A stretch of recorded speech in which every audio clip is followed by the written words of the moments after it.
Hey, welcome back. 11 minutes after 8 o'clock. Everybody always planning ahead for those spring breaks, summer vacations and such, wouldn't you say, Tamela? Yeah, we've got a teacher work day. We got President's Day. All sorts of things coming up here. So why not take some time in February, take a trip down to Georgetown County, South Carolina. That's right. And our travel guru, Tamela Rich, is here this morning with some great ideas on a 2-tank trip or whatever. Yes. What are you guys going here? Good morning. Good morning and welcome back from vacation. Oh, thank you very much. Where can I go next time? Next time, I want you to go to Georgetown County. So if you're not very familiar with the county system in South Carolina, just think of it as that place between Myrtle Beach and Charleston, Georgetown County. Yes. Now, when you think of the cash crops that made South Carolina rich, what do you think of? Well, tobacco, I guess. I guess I would probably be thinking of, let's see, what else? Tea. They actually do tea down in Charleston, in the area down there. But you're going to tell us about another. I know the answer because we were talking beforehand, but go ahead. Rice. Rice. A lot of people don't know this about South Carolina. Rice made South Carolina the second richest state in the colonies. Wow. Rice.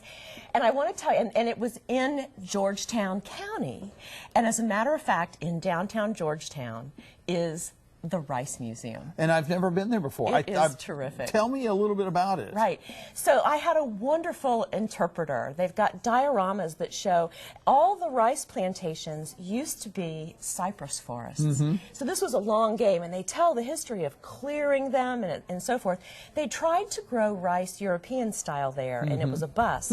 And so that's where they started importing enslaved workers from West Africa because they had similar conditions in West Africa and knew how to do the work. As a matter of fact, Michelle Obama's Robinson forebears were enslaved workers on the South Carolina rice plantations. Oh my gosh, I didn't know that. Now, do they still do a lot of rice in South Carolina? Not a lot. Because but they do some. They do some, but not a lot because mechanization wasn't possible in the in the lowlands there.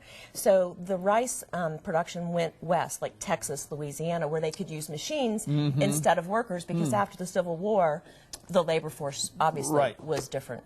Story. Well, I'll be doggone. But the other place I want to tell you about is Hobcob Barony. Hobcob Barony. I just like saying it. Hobcob Barony. What is Hobcob Barony? So that's two funny words. So Hobcob is an Indian word that means between the waters, and barony is King George I granted a baron this tract of land. So Hobcob Barony, it's still there. It was 11 rice plantations, but it was owned by Bernard Baruch.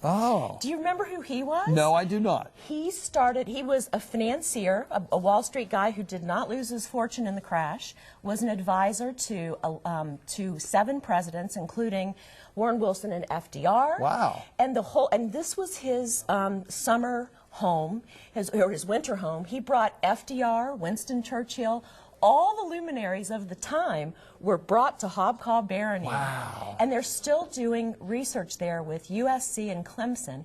It's the largest protected 66 miles, largest protected seashore on the East Coast. Wow. Hobcob Barony. How can we learn more about this? Your website? TamelaRich.com. TamelaRich.com. Tamela, thank you so much. My pleasure. Some great ideas. I'm going to go to both those places. I love it. All Say right. it one more time. Hobcob Barony. Hobcob Barony. 15 minutes after 8. We'll be right back.